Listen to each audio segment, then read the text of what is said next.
Good evening. Good evening to all the listeners. Welcome to another program on Blitz Radio Network. As usual, you are listening to Drive Time Live, and your host is Fabian Lewis. Now, we have a few issues to look at this evening, but first we'll start off with the Minister of Finance that just gave a presentation on the radio a while ago that will be shortly be broadcast on television. You know, in a country of idiots, wise men are few and far between. In a country where people do not think, very few things actually ever get done properly. In a country where we are all used to mediocrity and all sorts of foolishness, politicians can come and say what they want and get away with it. No. Mr. Phillips, as usual, is very adept at blaming others for his and his government misfortunes, missteps, and poor management of the Jamaican economy. As usual, he thinks that all the problems now faced by Jamaica was caused by the previous Jamaica Labour Party government. As usual, he continues to speak about trust that was lost and trust that has been regained and trust this and trust that and trust God knows what. The only thing is that we can't trust him. Now, he made mention of a couple of things, of which I am going to pick on one. Primarily, the issue of unemployment, the issue of jobs creation. He made mention early in his broadcast that his government created over 300,000 jobs. And he was going on as if the government has done a spectacular job on creating employment for Jamaicans. No. Listen to this article in the Jamaica Observer, dated Thursday, February 6, 2014,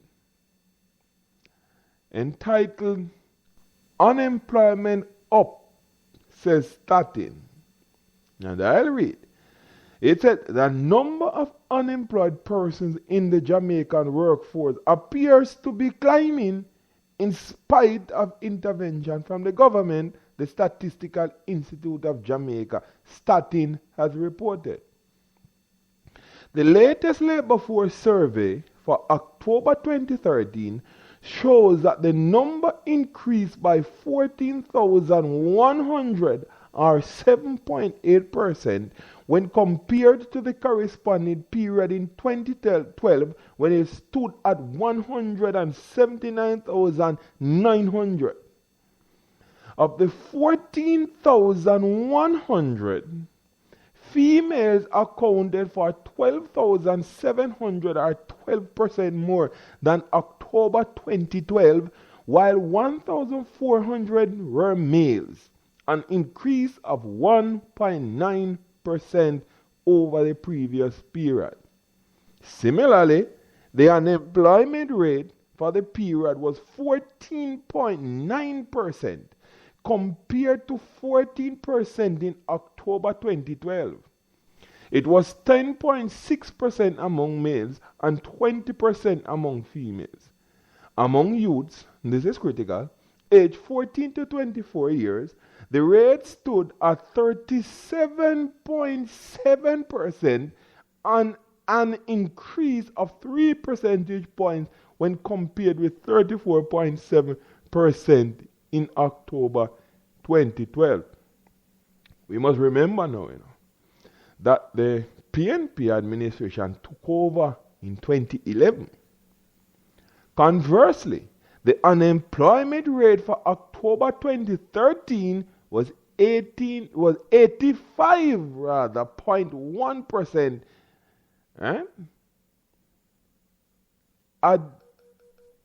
A decline, it said, of 0.9 percentage points from the previous October. And they go on to say, to list some government intervention, Jeep and so forth. But down here now, at the bottom of it, they give some indication of the labor force and all of that. Now, Minister Phillips is either ridiculous, and I ain't finished yet, I'm going to give you some more. Is either ridiculously stupid, pathetically disingenuous, or just downright misrepresenting the facts. Let's just say that. This government has done absolutely nothing to raise the amount of persons in employment. And as I said before, I ain't finished. Listen to this other article. And this is coming from Trading Economics. The Jamaica unemployment rate from 1991 to 2015. And it gives a breakdown of it. It says unemployment rate in Jamaica increased to 14.2% in the fourth quarter of 2014. No, this is last year. From 13.80% in the third quarter of 2014. So in last year, the government didn't achieve a reduction in the unemployment rate, right? In the third quarter, it was 13.8. It was 13.80%. And in the fourth quarter, it rose to 14.2%. The unemployment rate, it goes on, in Jamaica averaged 13.98% from 1991 until 2014, reaching an all-time high, right, of 16.50% in the fourth quarter of 1997 and record a low. No, let's get this one straight here. It was at 16.50 under the PNP in 1997. The JLP took over the government in 2007. You know what the rate of unemployment then was? 9.80% in the fourth quarter of 2007. No. I have a graph in front of me here that has the Jamaica unemployment rate broken down. And I can assure you, based on what I'm seeing here, that throughout the period, and this is from 2012, 2013, 2014, and 2015. As of January 1, 2012, the unemployment rate was at 14.2%. 6 months later, let's look at this, right? It goes from 14.2% and look at the progression to 14.4%. In 2013, it dropped slightly to 13.1%, but I think they are doing it by quarter year. because as that will be the first quarter, the second quarter it was back up to 14, the third quarter 14.5. Now we are dealing about 2013 here now. The fourth quarter in 2013, it went up to 16.3%. And it has hovered around the 14.2 to 15.4 mark right up until 2015. Now, this government has done a dismal job when it comes on to creating jobs for its people. And for Minister Phillips to have the audacity to come to the Jamaican people in a broadcast that says things that we actually already know, and to make it look as if under his government the unemployment rate has come down, even though he didn't say it that way. But from what he was presenting, he was trying to get our minds conditioned to the fact that he has in his head, which is not reality by any means, for us to believe that the People's National Party has succeeded in bringing unemployment down. And not even with the crash program of JEEB, they has done anything to actually bring unemployment down in this country. Figures don't lie, no matter how you interpret them. And Minister Phillips and his government colleagues need to understand that not everyone in this country is as dumb as they are. Some of us don't have PhD in mathematics and so forth, but we know the difference between 1 and 6. No. He made mention, as I said before, of the trust. And I have noticed that every opportunity that the PNP gets, they talk about trust deficit, and all sort of stuff. And it leads me to think that this is not just something that the PNP is espousing, but actually something that for some reason they believe. And the funny thing is this: they talk about re-engaging multilaterals, bringing back credibility to the Jamaican government, bringing back investor confidence into the Jamaican economy.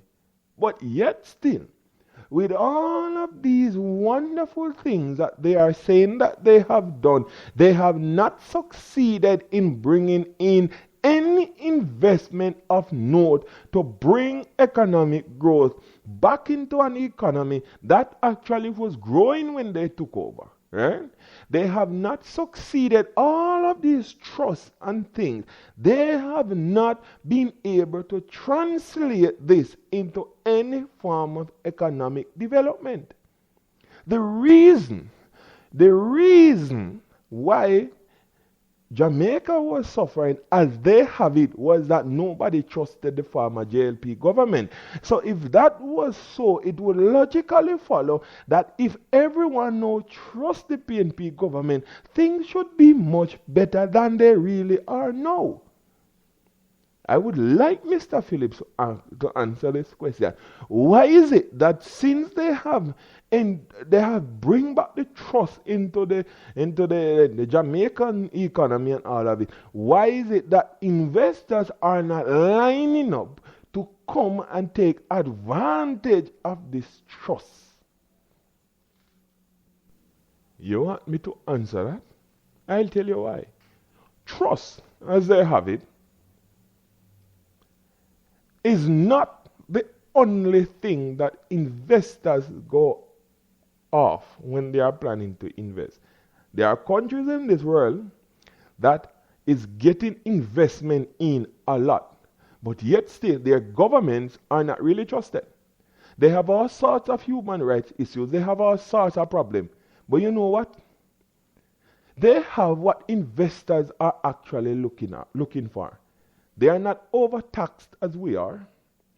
They have an educated workforce, both technically and in other areas. They have favorable economic climate overall. In Jamaica, you don't have that. What you have is an economy, is an economic climate that is so hostile that even Jamaicans themselves who have brilliant ideas won't invest in here. They are looking to go to Trinidad and Barbados.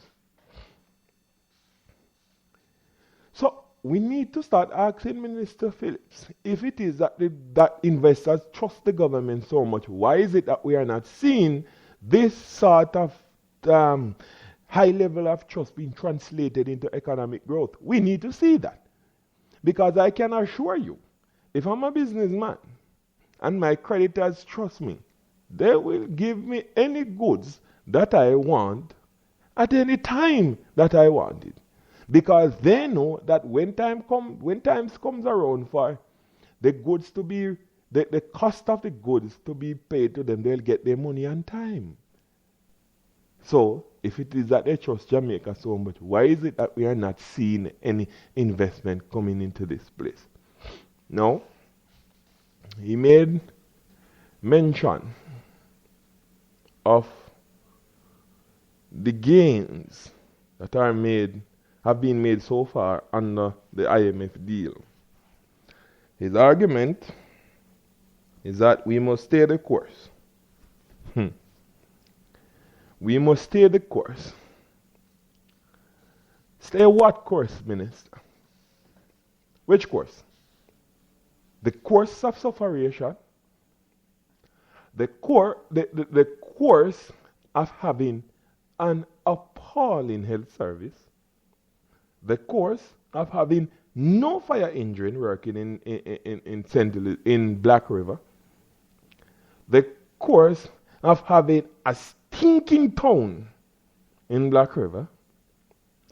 The course of having a pothole-riddled road system? The course of having teachers begging from lotto scammers? The course of having police to actually beg lotto scammers? And I could go on. As a matter of fact, I'll add one more. The course of having doctors in operating theater that is infested with flies, wearing garbage bags for aprons.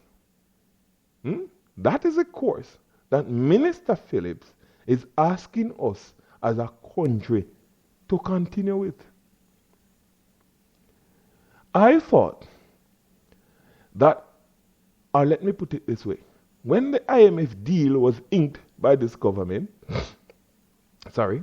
it was mooted as if it was a savior. It was a messiah come to spin around our economy and set us on the path to growth and sustainability. And we are on the threshold of growth. We are on the threshold. The economy is on the verge of taking off. Well, let me tell you something, Minister Phillips. We haven't taken off anywhere other than down. We are now ranked just slightly above Haiti in poverty.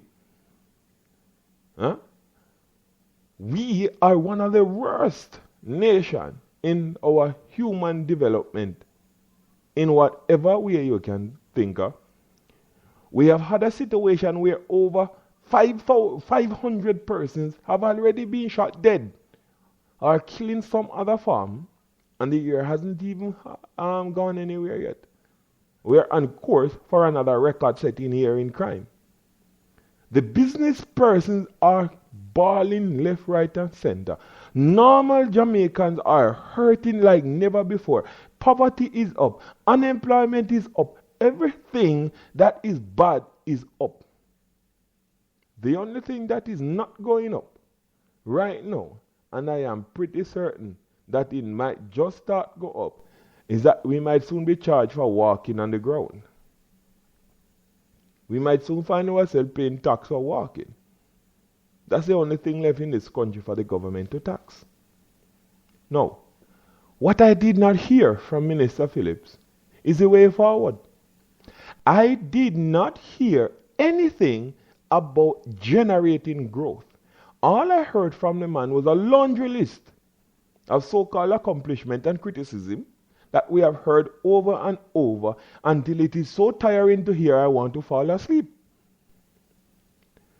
He said absolutely nothing about how we are going to reposition this economy very quickly to generate sufficient growth for us to pay down the debt. And he made big mention of the debt that was so-called run up under our leisure. The problem with this man is that he seems to have either he's suffering from selective Alzheimer's or he just doesn't has any sense whatsoever. He should remember that he and his government spent 18 and a half years running up the debt. They started spectacularly in the 1990s with FinSac. And we are still paying down that debt right now. And I heard he made some mention somewhere along the line that the debt to GDP ratio has decreased rather. No.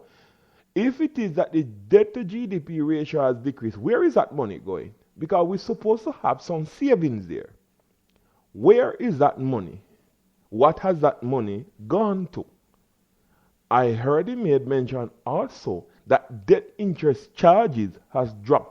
I'm not so sure, but I think he made mention of that. Well, if it is that he did say that, I personally would like to know those savings that has accrued since the debt the debt servicing charge has reduced, where has that money gone? Where has that money gone? Because the savings should be reflected somewhere. If all the gold in the world is just disappearing each night, you have to ask yourself the question, who is benefiting? Because obviously the gold is not going into the sea. So I personally, and I think the Jamaican people would like to know all those gains that we are supposed to have being getting under this IMF deal and all sorts of stuff. Where has all that money gone? I personally would like to know that. No. Enough of that for the minute. I'll come back to him another evening. There's another item of news, the Anthony Hilton disaster, Anthony Hilton Gate. He stood in Parliament this evening after they shielded him from the 5 o'clock news. He stood up in Parliament and he just tried to spin and spin and spin. But you know the funny thing about spinning?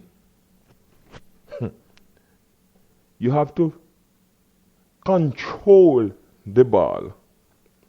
You have to plan where you are going to put that delivery. And you have to have, very importantly, you have to have a wicket that is conducive to spin. Now, Minister Hilton has none of the aforementioned.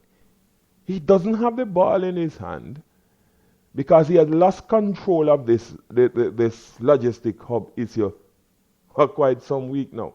As a matter of fact, we didn't hear anything from him for about 2 weeks.